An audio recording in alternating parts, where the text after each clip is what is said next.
are supposed to be funded through debt, Mr. Speaker. So who has failed, Mr. Speaker? It is my colleague here who failed, Mr. Speaker, a long time ago. Honorable Ndindi Nyoro, order, I mean, with a light touch. Honorable Ndindi Nyoro. And lastly, order. To be fair to everybody, the budget committee is the one which asks for more money. So when you ask for a lot of money, and you are aware of the fact that that money is a debt that this country can ill sustain, I fail to see where you can get off the hook and say that this can only be left to the debt committee. What's your point about the Honorable Majority Leader? You know, Honorable Speaker, you're on point. Yes. And in fact, I was just listening to my brother contribute to this debate. And he said certain unparliamentary things or language that is demeaning, such as all of a sudden the government has become very intelligent, or people in government purport to have become very intelligent. And what you are saying is actually true. The debt committee deals with what the Budget and Appropriations Committee has worked on in estimates. Yes. My brother Ndindi Nyoro was our chair of the Budget and Appropriations Committee for 2 years. Therefore, if this government has borrowed for 3 years, 2 out of the 3 years, it is my brother Ndindi Nyoro who presided over that borrowing and budgeted for that borrowing and moved the House to approve that borrowing. Therefore, if there are people who have suddenly become intelligent, maybe it is my brother Ndindi Nyoro who now suddenly has become more intelligent than everybody else. And therefore, Ndindi, I told my brother the other day, I was chair of Budget and Appropriations Committee in 2017, 2018, rather 2018, 2019. And I conducted 2 full financial year budgets and 3 supplementaries. But I have never stood in my place to deny that which I did. Because you must, as a leader, be able to stand for what you do and be a man of principle.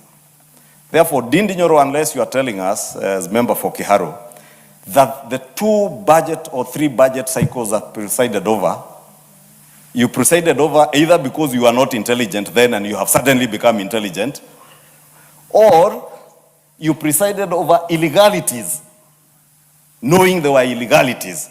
Then you should just come clean and tell us you presided over illegalities, or someone held a gun over your head to preside over illegalities. Is that simple? We will, I think, we're not going to allow this to be. Yeah, but you've been the chair of the budget committee. No. Hang on a minute. Just for the interest of the chair, you've been the chair of the budget committee, and this runaway borrowing that you're talking about did not start after you left the budget committee. You were there overseeing a lot of it, and the impression you're giving right now is that you've been the good guy out there, and everybody else has been doing. I wouldn't say it illegalities because it's a committee. It's a nation, but a runaway or an amok manner in which the financial public sector finances have been handled over this period of time. I'll give you just a minute, and then let's continue with the budget committee. You were there overseeing a lot of it, and the impression you're giving right now is that you've been the good guy out there, and everybody else has been doing. I wouldn't say it illegalities because it's a committee. It's a nation, but a runaway or an amok manner in which the financial public sector finances have been handled over this period of time. I'll give you just a minute, and then let's continue with it.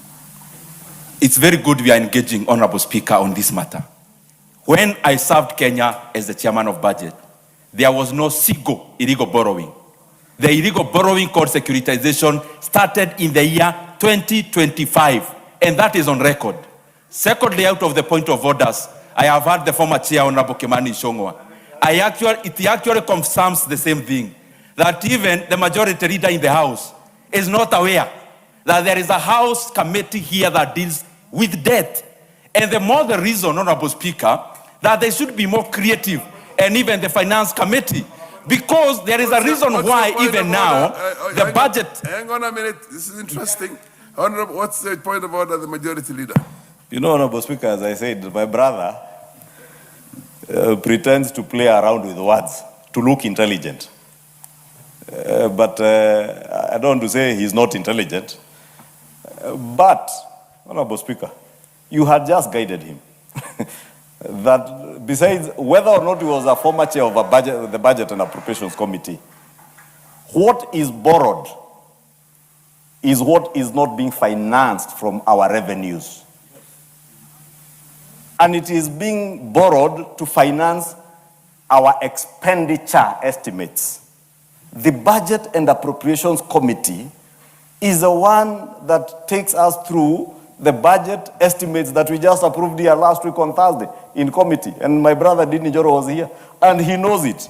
Therefore, I know Ndindi Nyoro, my brother.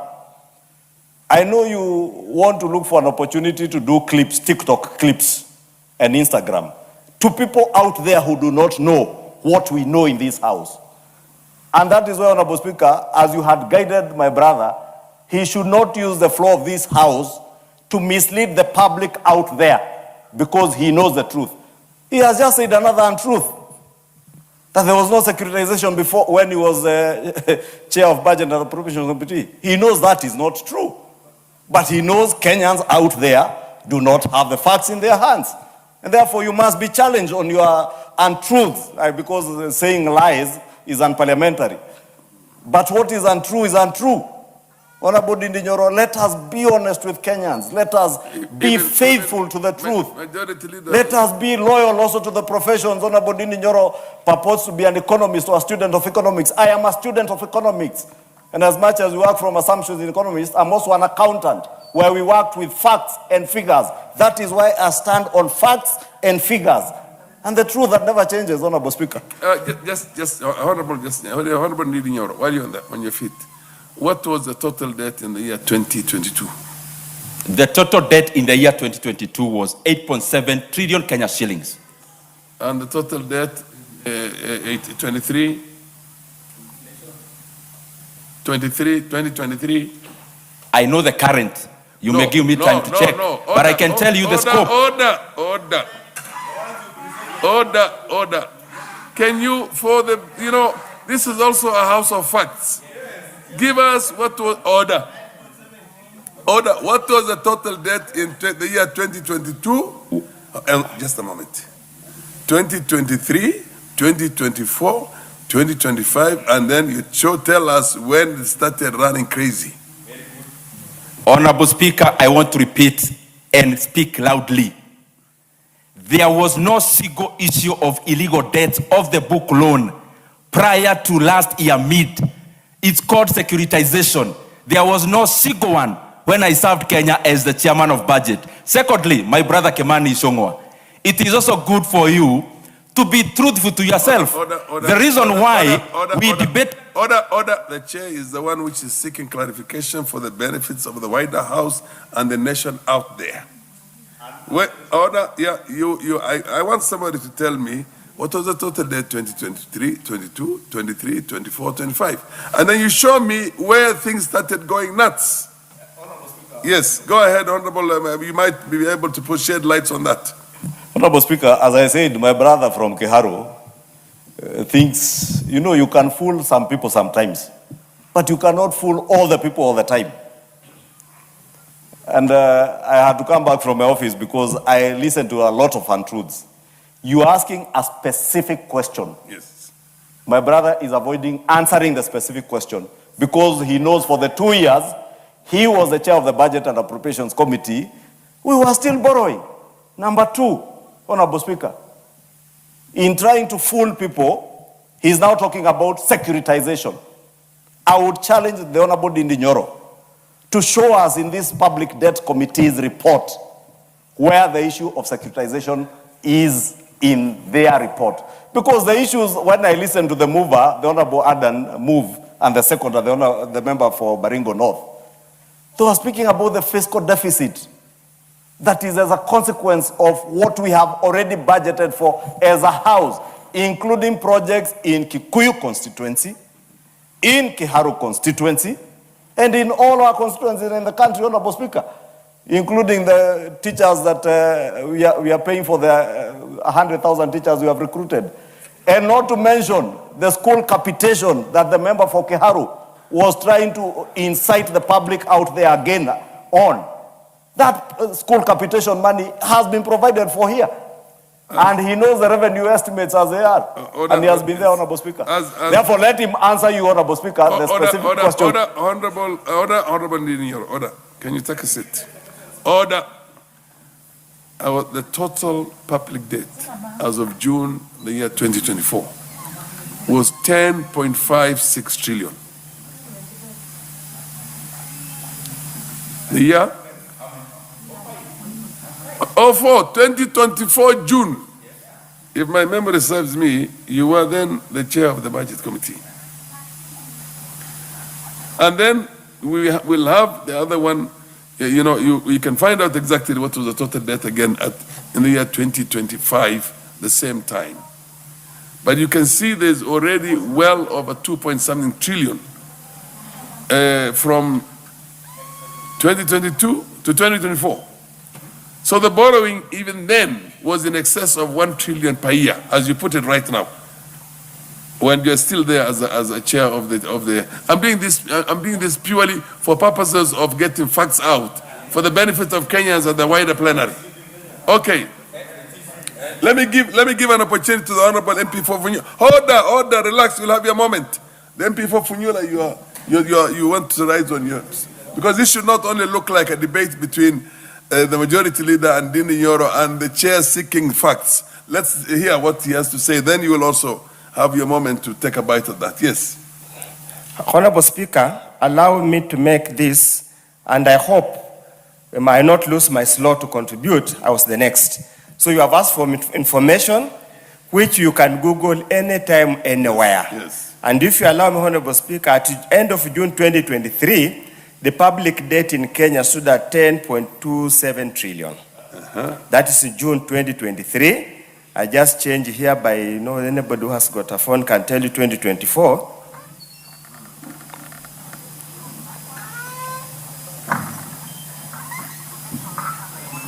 At end of 2024, allow me to keep on checking. Yes, at end of June 2024, it stood at 10.6 trillion. These are factual facts, Honorable Speaker, coming from Parliamentary Budget Office, and I have seen from the records they have provided us is now 12.48 something, 487. So you can see the exponential increase over the period of time. Facts don't lie, Honorable Speaker. Yes. Data doesn't lie. You can manipulate the data, but the primary data doesn't lie. Fact. Period and simple. Thank you, Speaker. You'll have half a minute to explain to us why under your own tenure for 2 years the thing was still going at above $1 trillion per year. Honorable Speaker, number one, that is not factual. The entire 3 years, the debt was averaging 800. But it is also important that we face Kenyans clearly and tell them there is a reason why this parliament has 3 committees. It's not my business to keep on answering questions about finance committee and debt committee. The work of the budget was about expenditure. Unless then we disband the debt committee in this house and the finance committee, and they become departments of the budget committee. Otherwise, Honorable Speaker. Order, Honorable Ndindi Nyoro. Sorry, the chair. The purpose of the budget committee is to look at what has to be borrowed and what has to be raised. Order.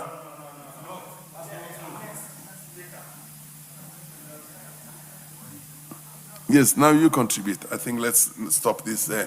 While you're contributing, maybe you can also keep on educating Kenyans and the wider plenary on these things. Speaker, I know this is a house of debate and it's a house of records. Yes. And I think this kind of exchange should be encouraged as many times as possible so that Kenyans can know that members of parliament are not just yes, are not voting robots, but our brains they can debate. And that's why precisely why Honorable Speaker, let me also join my colleague to support the report by the Public Debt and Privatization Committee on the consideration of the expenditures of the consolidated fund services under the financial year 2026-2027 budget estimates. Honorable Speaker, allow me to start by reading